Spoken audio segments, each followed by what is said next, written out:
পরমাত্মনে নমঃ। যথার্থ গীতা, শ্রীমদ্ ভগবৎ গীতা, অথ সপ্তদশ অধ্যায়। ষোড়শ অধ্যায়ের শেষে যোগেশ্বর শ্রীকৃষ্ণ স্পষ্ট বলেছিলেন যে কাম, ক্রোধ ও লোভ ত্যাগ করলেই কর্ম শুরু হয়, যা আমি বারংবার বলেছি। নিয়ত কর্মের আচরণ না করলে সুখ, সিদ্ধি বা পরম গতি কিছুই লাভ হয় না। সেই জন্য এখন তোমার কর্তব্য ও অকর্তব্যের নির্ধারণ করা আবশ্যক, কি করা উচিত কি নয়। এ সম্বন্ধে শাস্ত্রই প্রমাণ, অন্য কোনো শাস্ত্র নয়। পরন্তু ইতি গুহ্যতমম শাস্ত্রমিদম, শাস্ত্র স্বয়ং গীতা। অন্য শাস্ত্রও আছে, কিন্তু এখানে এই শাস্ত্রেরই অধ্যয়ন করুন, অন্য শাস্ত্র খোঁজবার দরকার নেই। অন্য কোথাও এই ক্রমবদ্ধতা পাওয়া যাবে না, সেজন্য ভ্রান্ত হতে পারেন। এই প্রসঙ্গে অর্জুন জিজ্ঞাসা করলেন যে, ভগবান, যে ব্যক্তিগণ শাস্ত্রবিধি পরিত্যাগ করে পরিপূর্ণ শ্রদ্ধার সঙ্গে যুক্ত হয়ে যজন্তে অর্থাৎ যজ্ঞ করেন, তাঁদের কিরূপ গতি হয়? তাদের সেই নিষ্ঠা সাত্ত্বিক, রাজসিক অথবা তামসিক। কারণ অর্জুন আগে শুনেছিলেন যে সাত্ত্বিক, রাজসিক অথবা তামসিক যাই হোক, যতক্ষণ গুণ বিদ্যমান ততক্ষণ কোনো না কোনো যোনিতে জন্মগ্রহণ করতেই হয়। সেই জন্য প্রস্তুত অধ্যায়ের শুরুতেই তিনি জিজ্ঞাসা করলেন, অর্জুন উবাচ,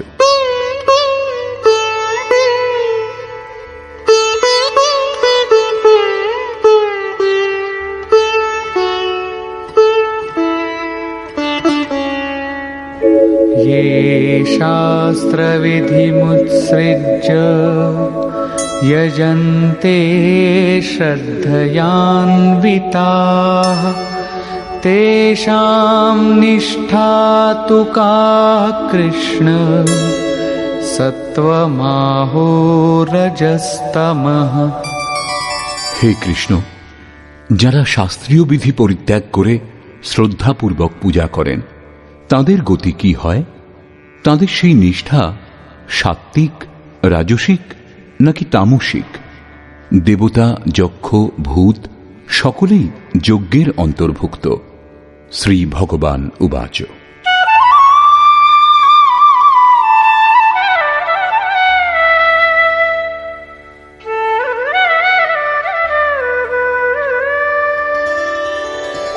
त्रिविधा भवति श्रद्धा देहिनां सा स्वभावजा सात्विकी राजसी चैव तामसी चेति तां शृणु। দ্বিতীয় অধ্যায়ে যোগেশ্বর বলেছিলেন, অর্জুন, এই যোগ সাধনাতে নির্ধারিত ক্রিয়া একটাই। অবিবেকীগণের বুদ্ধি অনন্ত শাখা যুক্ত হয়, সেই জন্য তারা অনন্ত ক্রিয়ার বিস্তার করে নেয়। বহিঃশোভাময় বাণীতে তা ব্যক্তও করে। যাদের চিত্ত সেই সকল বাক্যে বিমুগ্ধ, অর্জুন, তাদের বুদ্ধি নাশ হয়ে যায়, কিছু লাভ করতে পারে না। তারই পুনরাবৃত্তি এখানেও হয়েছে। শাস্ত্রবিধি মুৎসৃজ্য, যারা শাস্ত্রবিধি ত্যাগ করে ভজনা করে, তাদের শ্রদ্ধা তিন প্রকারের হয়। এই প্রসঙ্গে শ্রীকৃষ্ণ বলছেন, মানুষের স্বভাবজাত শ্রদ্ধাও তিন প্রকার, সাত্ত্বিক, রাজসিক ও তামসিক। এই বিষয়ে তুমি আমার কাছে শোনো। মানুষের হৃদয়ে এই শ্রদ্ধা নিরন্তর বিদ্যমান।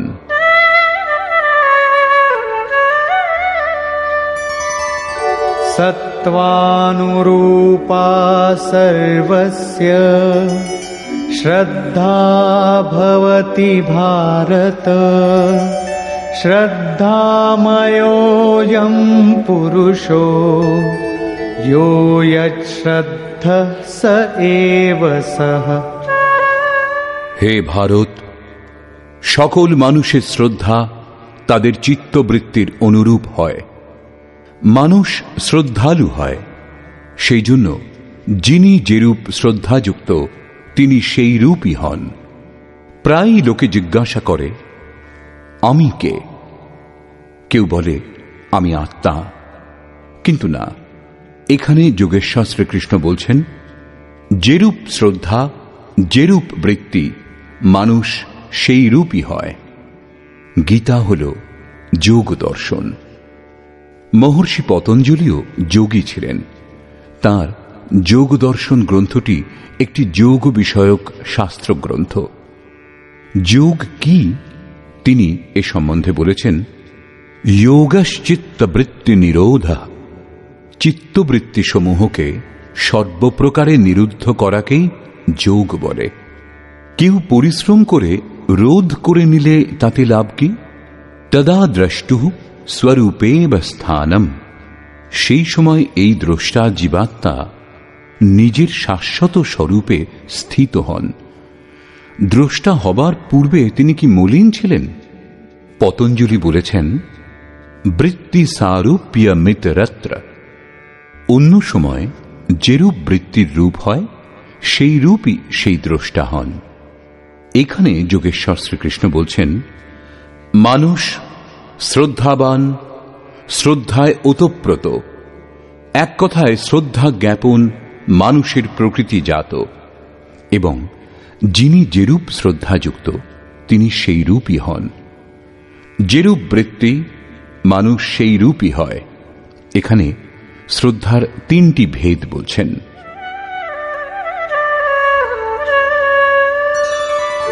यजन्ते सात्विका देवान् यक्षरक्षांसि राजसाः प्रेतान् भूतगणांश्चान्ये यजन्ते तामसा जनाः। তাদের মধ্যে সাত্ত্বিক ব্যক্তিগণ দেবতাগণের পূজা করেন, রাজসিক ব্যক্তিগণ যক্ষ ও রাক্ষসগণের পূজা করেন, এবং তামসিক ব্যক্তিগণ ভূত ও প্রেতাদির পূজা করেন। তারা পূজা দিতে যথেষ্ট পরিশ্রমও করেন।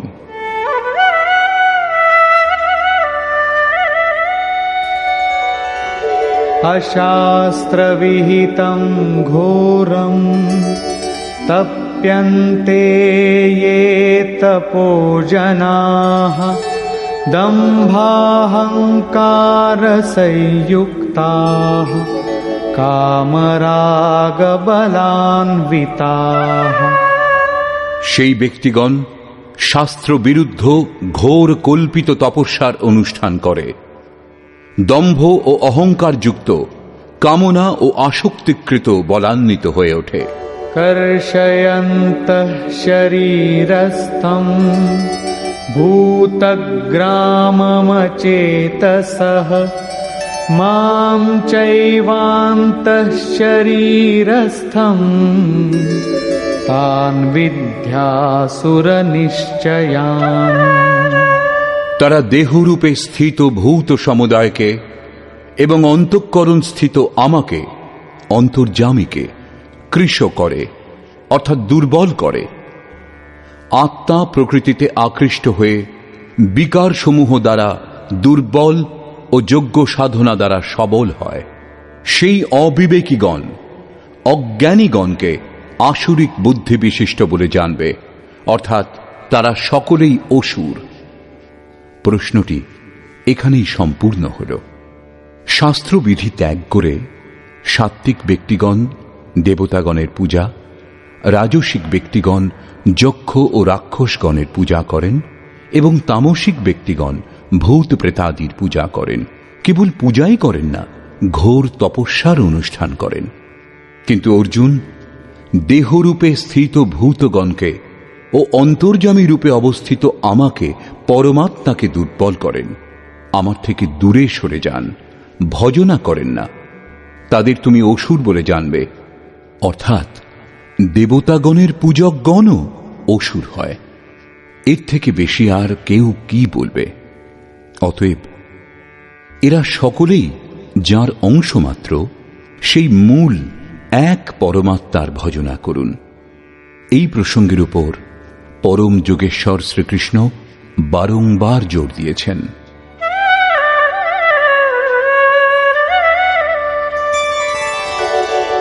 আহারস্ত্বপি সর্বস্য ত্রিবিধো ভবতি প্রিয়ঃ যজ্ঞস্তপস্তথা দানম তেষাং ভেদমিমং শৃণু। অর্জুন, যেরূপ শ্রদ্ধা 3 প্রকার হয়, সেইরূপ পূর্বোক্ত 3 প্রকার লোকের আহারও সত্তাদি গুণভেদে 3 প্রকার প্রিয় হয়, এবং সেইরূপ যজ্ঞ, দান ও তপস্যা 3 প্রকার হয়। এদের প্রভেদ তুমি শ্রবণ করো। প্রথমে প্রস্তুত আহার। आयु सत्त्वबलारोग्य सुख प्रीति विवर्धनाः रस्या स्निग्धा स्थिरा हृद्या आहारा सात्विक प्रियाः।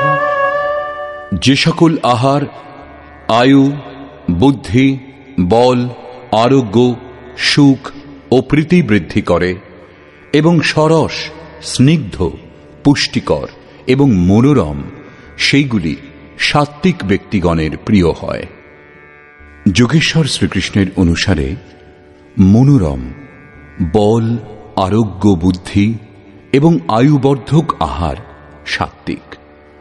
সাত্ত্বিক আহার সাত্ত্বিক ব্যক্তিগণের প্রিয় হয়। এর থেকে স্পষ্ট হয় যে কোনো খাদ্য পদার্থই সাত্ত্বিক, রাজসিক অথবা তামসিক নয়। গ্রহণ কিভাবে করা হয় সেই অনুসারে সাত্ত্বিক, রাজসিক অথবা তামসিক হয়। দুধ সাত্ত্বিক নয়, পেঁয়াজ রাজসিক নয় এবং রসুনও তামসিক নয়। বল, বুদ্ধি, আরোগ্য এবং মনোরম খাদ্যের প্রসঙ্গে বলা ভালো, গোটা বিশ্বে নিজ নিজ প্রকৃতি, বাতাবরণ ও পরিস্থিতির অনুকূল বিবিধ খাদ্য সামগ্রী মানুষের প্রিয় হয়। যেমন বাঙালি ও মাদ্রাজের লোকেদের ভাত প্রিয় এবং পাঞ্জাবিরা রুটি পছন্দ করে। একদিকে আরববাসীরা দুম্বা, চীনারা ব্যাং, অন্যদিকে খুব শীতল প্রদেশে মাংস ছাড়া জীবন চলে না। রুশ ও মঙ্গোলিয়ার আদিবাসীগণ খাদ্যে ঘোড়ার প্রয়োগ করে। ইউরোপবাসীগণ গরু ও শূকর দুইই খায়। তবুও বিদ্যা, বুদ্ধি, বিকাশ এবং উন্নতিতে আমেরিকা ও ইউরোপবাসীগণ প্রথম শ্রেণীর বলে গণ্য হচ্ছে। গীতাশাস্ত্রের অনুসারে সরস, স্নিগ্ধ এবং পুষ্টিকর ভোজ্য পদার্থ সাত্ত্বিক হয়। দীর্ঘ আয়ু, অনুকূল, বল, বুদ্ধিবর্ধক, আরোগ্যবর্ধক পদার্থ সাত্ত্বিক হয়। যে ভোজ্য পদার্থে চিত্ত তৃপ্ত হয় সেই খাদ্যকে সাত্ত্বিক বলা হয়।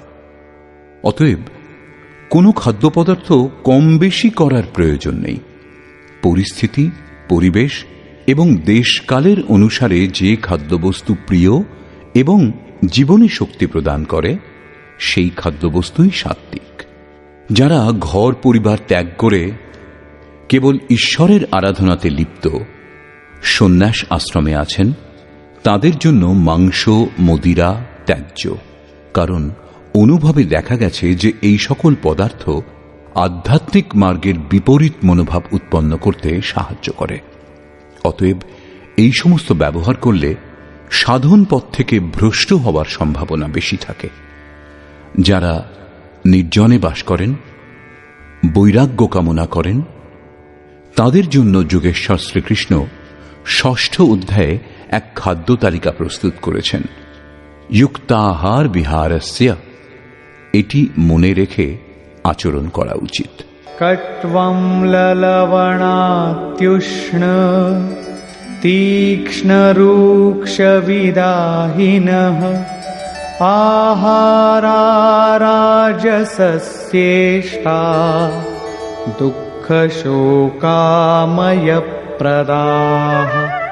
যে সকল আহার দুঃখ, চিন্তা এবং রোগ সৃষ্টি করে এবং তিক্ত, অম্ল, অতি লবণাক্ত, অতি উষ্ণ, তীক্ষ্ণ, শুষ্ক এবং প্রদাহকর, সেইগুলি রাজসিকগণের প্রিয় হয়।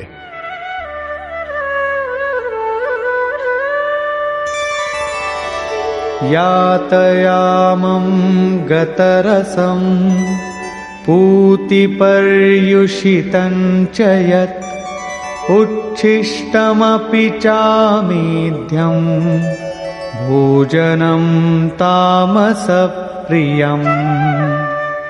যে খাদ্য এক প্রহর পূর্বে পাক করা হয়েছে, গতরসম, রসহীন, দুর্গন্ধময়, বাসি, উচ্ছিষ্ট এবং অপবিত্র, সেই আহার তামসিক ব্যক্তিগণের প্রিয় হয়।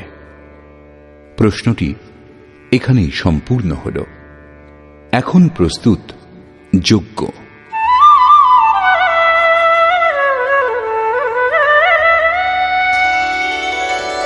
अफलाकाङ्क्षिभिर्यज्ञो विधिदृष्टो य ईज्यते यष्टव्यमेवेति मनः समाधाय स सात्विकः।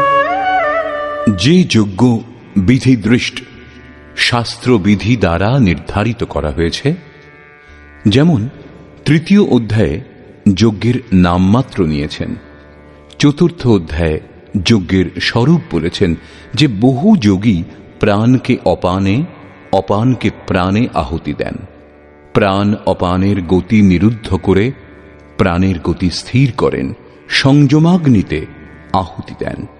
এইভাবে যজ্ঞের 14টি সোপান সম্বন্ধে বলেছেন, যেগুলি ব্রহ্মকে লাভ করার একটাই ক্রিয়ার উঁচু নিচু অবস্থা বিশেষ। সংক্ষেপে যজ্ঞ চিন্তন বিশেষের প্রক্রিয়ার বর্ণনা, যার পরিণাম স্বরূপ সনাতন ব্রহ্মে স্থিতি লাভ।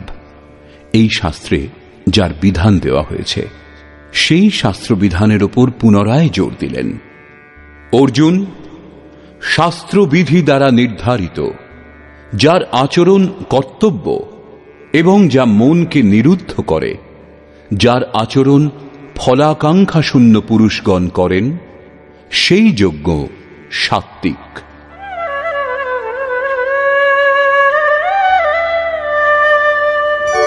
अभिसन्धाय तु फलम् दम्भार्थमपि चैव यत् ईज्यते भरतश्रेष्ठ तं यज्ञं विद्धि राजसम्। হে অর্জুন, ফল কামনা করে অথবা দম্ভ প্রকাশের জন্যই যে যজ্ঞ অনুষ্ঠিত হয়, তাকে রাজসিক যজ্ঞ বলে জানবে। রাজসকর্তা যজ্ঞের বিধি সম্বন্ধে অবগত, কিন্তু দম্ভ প্রকাশ অথবা ফল কামনা করে অনুষ্ঠিত হয় যে অমুক বস্তু লাভ হবে এবং লোকে বলবে যে যজ্ঞ করে, প্রশংসা করবে, এরূপ যজ্ঞকর্তা রাজসিক হয়। এরপর তামসিক যজ্ঞের স্বরূপ বলেছেন।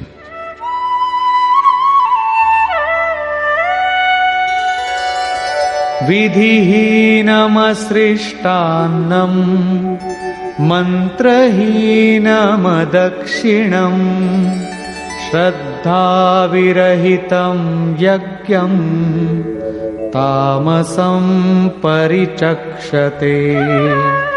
যে যজ্ঞ শাস্ত্রবিধি বর্জিত, যা অন্যের পরমাত্মার সৃষ্টি করতে অসমর্থ, মনের অন্তরালে নিরুদ্ধ করার ক্ষমতা শূন্য, দক্ষিণাবিহীন অর্থাৎ সর্বস্বের সমর্পণ রহিত এবং শ্রদ্ধারহিত, এইরূপ যজ্ঞকে তামসিক যজ্ঞ বলা হয়। এইরূপ ব্যক্তিগণ বাস্তবিক যজ্ঞ সম্বন্ধে অনভিজ্ঞ। এখন প্রস্তুত তপস্যা। देवद्विजगुरु प्राज्ञ पूजनं शौचमार्जवम् ब्रह्मचर्यमहिंसा च शारीरं तप उच्यते। परम देव परमात्मा দ্বৈত ভাব জয়, দ্বিজ, সদ্গুরু এবং জ্ঞানীগণের পূজা, পবিত্রতা, সরলতা, ব্রহ্মচর্য এবং অহিংসা, এইগুলিকে কায়িক তপস্যা বলে। দেহ সর্বদা বাসনা অভিমুখে ধাবিত। একে অন্তঃকরণের উপরোক্ত বৃত্তির অনুরূপ গড়ে তোলাই কায়িক তপস্যা। अनुद्वेगकरं वाक्यं सत्यं प्रियहितं च यत् स्वाध्यायाभ्यसनं चैव वाङ्मयं तप उच्यते। অনুদ্বেগকর, প্রিয়, হিতকর এবং সত্য বচন ও পরমাত্মায় স্থিতি প্রদান করে যে শাস্ত্রগুলি, সেই শাস্ত্র পাঠকে, নাম জপকে বাচিক তপস্যা বলে। বাণী বিষয়োন্মুখ বিচারগুলিকেও ব্যক্ত করে থাকে। সেদিক থেকে সংযম করে পরম সত্য পরমাত্মার চিন্তনে নিযুক্ত করাকে বাচিক তপস্যা বলে। এবার মানসিক তপস্যা।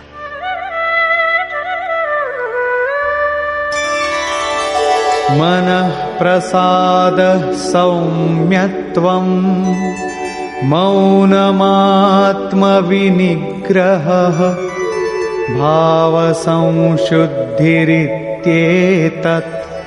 तपो मानसमुच्यते।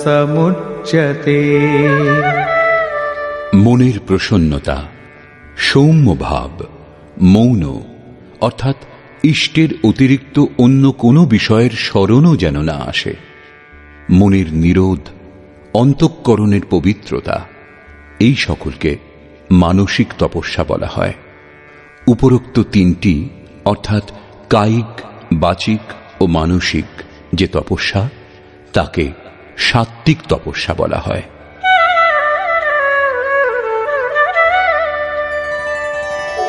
श्रद्धया परया तप्तं तपस्तत्त्रिविधं नरैः अफलाकाङ्क्षिभिर्युक्तैः सात्विकं परिचक्षते। ফলাকাঙ্ক্ষাবিহীন অর্থাৎ নিষ্কাম কর্মে প্রবৃত্ত ব্যক্তিগণ পরম শ্রদ্ধা সহকারে কায়িক, বাচিক ও মানসিক যে তপস্যা করেন, তাকে সাত্ত্বিক তপস্যা বলে। এখন প্রস্তুত রাজসিক তপস্যা।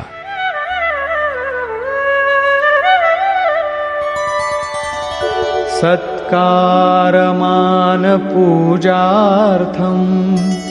तपोदम्भेन चैव यत् क्रियते तदिह प्रोक्तं राजसं चलमध्रुवम्। সৎকার, সম্মান ও পূজা পাবার আশায় অথবা দম্ভপূর্বক যে তপস্যা করা হয়, সেই অনিশ্চিত এবং ক্ষণিক ফল বিশিষ্ট তপস্যাকে রাজসিক তপস্যা বলে। मूढग्राहेणात्मनो यत् पीडया क्रियते तपः परस्योत्सादनार्थं वा तत्तामसमुदाहृतम्।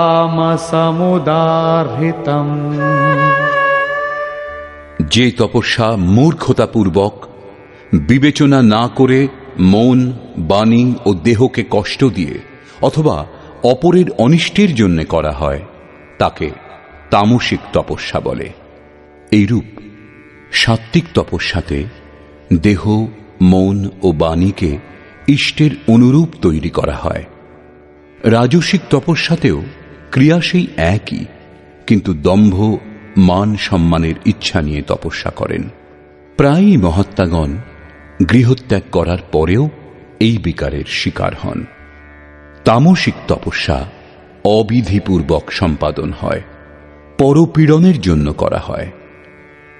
এখন প্রস্তুত দান। दातव्यमिति यद्दानम् दीयतेऽनुपकारिणे देशे काले च पात्रे च तद्दानं सात्विकं स्मृतम्। দান করা কর্তব্য। এইভাবে প্রত্যুপকারের আশা না করে স্থান, কাল ও উপযুক্ত পাত্রে যে দান করা হয় তাকে সাত্ত্বিক দান বলে। यत्तु प्रत्युपकारार्थं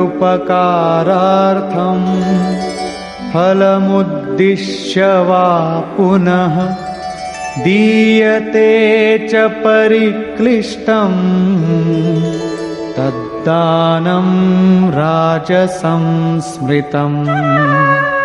যে দান অনিচ্ছা সত্ত্বে, অর্থাৎ অনিচ্ছা সত্ত্বেও যে দান করা হয় এবং প্রত্যুপকারের আশায়, অর্থাৎ এই করলে এই ফললাভ হবে অথবা ফললাভের উদ্দেশ্যেই করা হয়, তাকে রাজসিক দান বলে। अदेशकाले यद्दानम् अपात्रेभ्यश्च दीयते असत्कृतमवज्ञातम् तत्तामसमुदाहृतम्। অশুচি স্থানে, অশুভ সময়ে এবং অযোগ্য পাত্রে অবজ্ঞাপূর্বক ও সৎকার রহিত যে দান করা হয় তাকে তামসিক দান বলে। পূজ্য মহারাজজি বলতেন, হো, কুপাত্রে দান করলে দাতা নষ্ট হয়ে যায়। সেইরূপ শ্রীকৃষ্ণও বলছেন, দান করাই কর্তব্য। পুণ্যস্থানে, শুভ সময়ে এবং উপযুক্ত পাত্রে প্রত্যুপকারের আশা না করে যে দান করা হয় তাকে সাত্ত্বিক দান বলে। অনিচ্ছা সত্ত্বে ফললাভের উদ্দেশ্যে যে দান করা হয় তাকে রাজসিক দান বলে এবং সৎকার রহিত, তিরস্কারপূর্বক প্রতিকূল স্থান এবং সময়ে কুপাত্রে যে দান করা হয় তাকে তামসিক দান বলে। পরন্তু সেটাও দান। যিনি দেহ, গেহ ইত্যাদির আসক্তি ত্যাগ করে একমাত্র ইষ্টের উপর নির্ভরশীল, তার জন্য দানের বিধান এর থেকেও আরো উন্নত, এবং তা হল সর্বস্বের সমর্পণ, সম্পূর্ণভাবে বাসনা মুক্ত হয়ে মন সমর্পণ। যেরূপ শ্রীকৃষ্ণ বলেছেন, ময়্যেব মন আধৎস্ব। অতএব দান করা নিতান্ত আবশ্যক। এখন প্রস্তুত ওম তৎ সৎ এর স্বরূপ।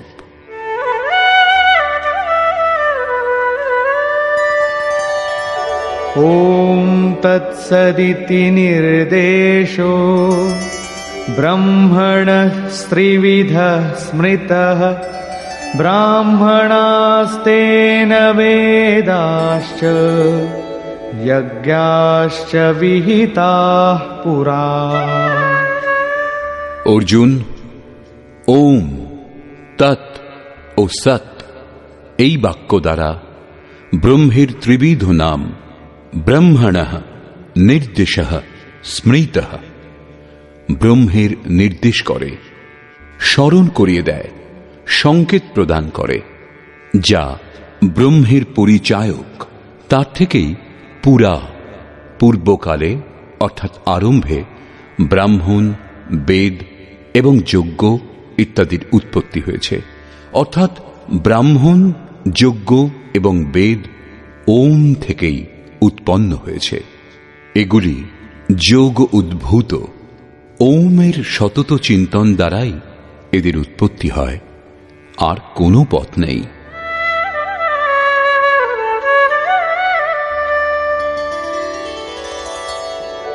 तस्मादोमित्युदाहृत्य यज्ञदानतपः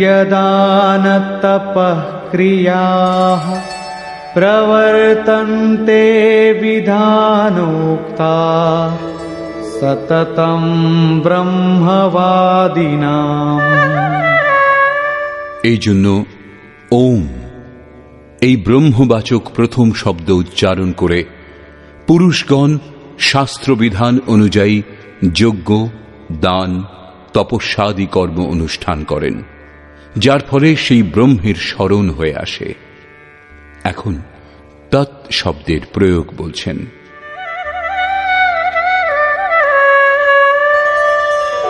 तदित्यनभिसन्धाय फलं यज्ञतपः क्रियाः दानक्रियाश्च विविधाः क्रियन्ते मोक्षकाङ्क्षिभिः।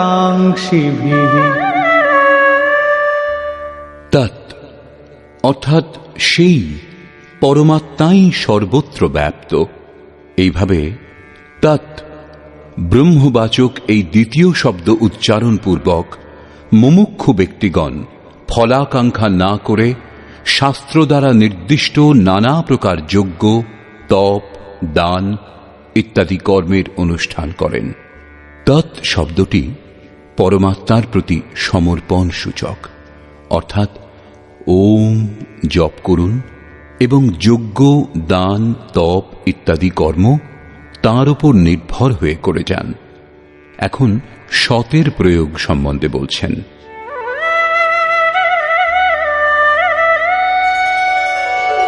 सद्भावे साधुभावे च सदित्येतत्प्रयुज्यते प्रशस्ते कर्मणि तथा सच्छब्दः पार्थयुज्यते। এবং সৎ। যোগেশ্বর বলছেন যে সৎ কি। গীতা শাস্ত্রের শুরুতেই অর্জুন বলেছিলেন কুলধর্মই শাশ্বত সত্য। তখন শ্রীকৃষ্ণ বলেছিলেন, অর্জুন, এই অজ্ঞান তোমার কোত্থেকে উৎপন্ন হল?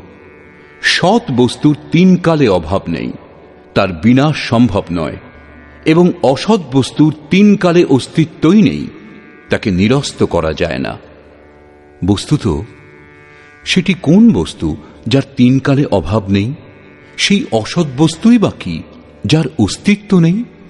উত্তরে বললেন, এই আত্মাই সত্য এবং ভূতাদির দেহ নাশবান। আত্মা সনাতন, অব্যক্ত, শাশ্বত এবং অমৃত স্বরূপ। এই হল পরম সত্য। এখানে বলছেন সৎ। এইরূপ পরমাত্মার এই নাম সদ্ভাবে, সত্যভাবে এবং সাধুভাবে প্রয়োগ করা হয়। এবং হে পার্থ, যখন নিয়ত কর্ম নির্বিঘ্নে উত্তম রূপে অনুষ্ঠিত হয়, তখন সৎ শব্দ প্রযুক্ত হয়। সৎ অর্থ এই নয় যে এই সমস্ত বস্তু আমার। যখন দেহটাই আমার নয়, তখন এর ব্যবহার্য বস্তুগুলি কি করে আমার হতে পারে? একে সৎ বলা যেতে পারে না। সতের প্রয়োগ কেবল এক দিশাতে করা হয়, সদ্ভাবে। আত্মাই পরম সত্য। যেখানে সত্যের প্রতি ভাব, তাঁকে জানার জন্য সাধু ভাব এবং তাঁর প্রাপ্তির কর্ম প্রশস্তভাবে হতে থাকে, সেখানেই সৎ শব্দের প্রয়োগ করা হয়। এই প্রসঙ্গে যোগেশ্বর আরও বলছেন, यज्ञे तपसि दाने च स्थितिः सदिति चोच्यते कर्म चैव तदर्थीयं सदित्येवाभिधीयते। যজ্ঞ, তপস্যা ও দানে যে স্থিতি লাভ হয়, তাও সদ রূপে নির্দিষ্ট হয়। তদর্থীয়ম, ভগবৎ প্রাপ্তির নিমিত্ত যে কর্ম অনুষ্ঠিত হয়, তাও সৎ নামে অভিহিত হয়। অর্থাৎ সেই পরমাত্মার প্রাপ্তির জন্য যে কর্ম অনুষ্ঠিত হয় সেই কর্মই সৎ। যজ্ঞ, দান ও তপস্যা এই কর্মেরই পূরক। শেষে নির্ণয় করে বলছেন, এই সকলের জন্য শ্রদ্ধা প্রয়োজন।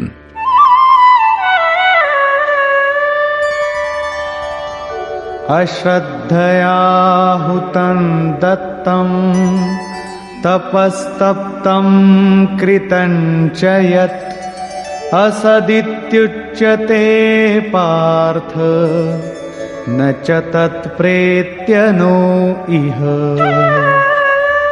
হে পার্থ, শ্রদ্ধা শূন্য হয়ে যে যজ্ঞ, যে দান, যে তপস্যা অনুষ্ঠিত হয় এবং যা কিছু করা হয় তা অসৎ। এই সকল যজ্ঞাদি ইহলোকে এবং পরলোকে নিষ্ফল হয়। অতএব সমর্পণের সঙ্গে শ্রদ্ধা নিতান্ত আবশ্যক। নিষ্কর্ষ। অধ্যায়ের শুরুতেই অর্জুন প্রশ্ন করেছিলেন, ভগবান, যারা শাস্ত্রবিধি ত্যাগ করে এবং শ্রদ্ধাযুক্ত হয়ে যজ্ঞ করে, অর্থাৎ লোকে ভূত ভবানী অন্যান্যের পূজা করতেই থাকে, তাদের শ্রদ্ধা কিরূপ? সাত্ত্বিক, রাজসিক না তামসিক?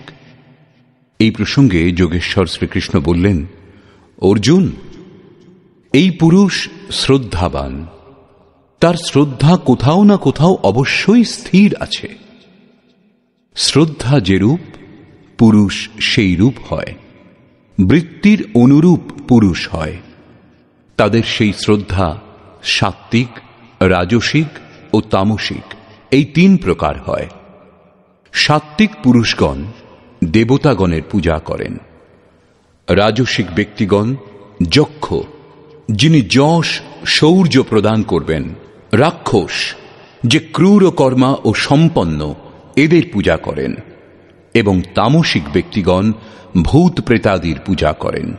শাস্ত্র বিরুদ্ধ এইরূপ পূজা দ্বারা এই তিন প্রকার শ্রদ্ধালুগণ দেহস্থ ইন্দ্রিয় সমূহকে এবং হৃদয় দেশে অবস্থিত আমাকে অর্থাৎ অন্তর্যামীকে কৃশ করে, পূজা করে না। তাদের অসুর বলে জানবে, অর্থাৎ ভূত প্রেত, যক্ষ, রাক্ষস এবং দেবতাগণের পূজকগণ অসুর। শ্রীকৃষ্ণ এখানে দেবতা প্রসঙ্গ তৃতীয়বার তুলেছেন। প্রথমে 7ম অধ্যায়ে তিনি বলেছিলেন যে অর্জুন, কামনা দ্বারা যাদের জ্ঞান অপহৃত সেই মূঢ়গণ অন্য দেবতাগণের পূজা করে। দ্বিতীয়বার 9ম অধ্যায়ে সেই প্রশ্ন সম্বন্ধেই পুনরায় বললেন, যারা অন্য দেবগণের পূজা করে তারা আমাকেই পূজা করে, কিন্তু তাদের সেই পূজা অবিধিপূর্বক অর্থাৎ শাস্ত্র বিরুদ্ধ, অতএব তা নষ্ট হয়। এখানে 17ম অধ্যায় বলেছেন তারা আসুরিক বুদ্ধি বিশিষ্ট। শ্রীকৃষ্ণ একমাত্র পরমাত্মার পূজার বিধান দিয়েছেন। এরপর যোগেশ্বর শ্রীকৃষ্ণ 4টি প্রশ্ন তুলেছেন: আহার, যজ্ঞ, তপস্যা ও দান। আহার 3 প্রকারের হয়। সাত্ত্বিক পুরুষের আরোগ্য প্রদানকারী, মনোহর, স্নিগ্ধ আহার প্রিয় হয়। রাজসিক পুরুষের তিক্ত, অম্ল, অতি লবণাক্ত, উষ্ণ, মুখরোচক, মশলাযুক্ত রোগবর্ধক আহার প্রিয় হয়। উচ্ছিষ্ট, বাসি ও অপবিত্র আহার তামসিক ব্যক্তিগণের প্রিয় হয়। শাস্ত্রবিধি দ্বারা নির্দিষ্ট যজ্ঞ, যা আরাধনার অন্তঃক্রিয়াসমূহ, যা মনকে নিরুদ্ধ করে, ফলাকাঙ্ক্ষাবিহীন সেই যজ্ঞ সাত্ত্বিক। ফল কামনা করে দম্ভ প্রকাশের জন্য যে যজ্ঞ অনুষ্ঠিত হয় তাকে রাজসিক যজ্ঞ বলা হয়, এবং শাস্ত্রবিধি বর্জিত মন্ত্র, দান ও শ্রদ্ধারহিত যজ্ঞকে তামসিক যজ্ঞ বলা হয়। পরমদেব পরমাত্মাতে স্থিতি প্রদান করতে যিনি সক্ষম, সেই প্রাজ্ঞ সদ্গুরুর সেবা অর্চনা এবং অন্তঃকরণ থেকে অহিংসা, ব্রহ্মচর্য এবং পবিত্রতার অনুরূপ দেহ গড়ে তোলাই শারীরিক তপস্যা। সত্য, প্রিয় ও হিতকর বাক্যকে বাচিক তপস্যা বলে। এবং মনকে কর্মে প্রবৃত্ত রাখা, মনকে বিষয় চিন্তন থেকে মুক্ত রেখে নিরন্তর ইষ্টের স্মরণ, এই সকলকে মানসিক তপস্যা বলে। মন, বাণী ও দেহ তিনটি এক করে তপস্যাতে নিযুক্ত করাই সাত্ত্বিক তপস্যা। রাজসিক তপস্যাতে কামনা করে সেই কর্মই অনুষ্ঠিত হয়। শাস্ত্রবিধি রহিত স্বেচ্ছাচারযুক্ত আচরণকে তামসিক তপস্যা বলা হয়। কর্তব্য মনে করে দেশ, কাল ও পাত্রের বিচার করে শ্রদ্ধাপূর্বক যে দান করা হয় তা সাত্ত্বিক দান। ফললাভের উদ্দেশ্যে অনিচ্ছা সত্ত্বেও যে দান করা হয় তা রাজসিক দান। এবং তিরস্কার করে কুপাত্রকে যে দান করা হয় তা তামসিক দান। ওম তৎ সৎ এর স্বরূপ বলবার পর যোগেশ্বর শ্রীকৃষ্ণ বললেন, এই নাম পরমাত্মার স্মৃতি প্রদান করে। শাস্ত্রবিধি দ্বারা নির্ধারিত তপস্যা, দান এবং যজ্ঞ শুরু করার সময় ওমের প্রয়োগ হয়। যখন সাধনা সম্পূর্ণ হয় তখনই শান্ত হয়। তৎ মানে পরমাত্মা, তাঁর প্রতি সমর্পণের ভাব থাকলেই সেই কর্ম অনুষ্ঠিত হয়। এবং যখন নিরন্তর কর্ম হতে থাকে তখন সতের প্রয়োগ করা হয়। ভজনই সৎ। এর প্রতি ভাব ও সাধুভাব এর মধ্যেই সতের প্রয়োগ করা হয়। পরমাত্মার প্রাপ্তির জন্য কর্ম, যজ্ঞ, দান ও তপস্যার পরিণামেও সতের প্রয়োগ করা হয়। এবং যে কর্ম পরমাত্মাতে স্থিতি প্রদান করে সেই কর্ম নিশ্চয়ই সৎ, কিন্তু এতে শ্রদ্ধা নিতান্ত আবশ্যক। শ্রদ্ধাশূন্য হয়ে যে দান, যে কর্ম, যে তপস্যা অনুষ্ঠিত হয় তা ইহলোকে এবং পরলোকেও নিষ্ফল হয়। সম্পূর্ণ অধ্যায়ে শ্রদ্ধার ওপর আলোকপাত করা হয়েছে এবং শেষে ওম, তৎ এবং সৎ এর বিশদ ব্যাখ্যা প্রস্তুত করা হয়েছে, যার উল্লেখ প্রথমবার করা হয়েছে। অতএব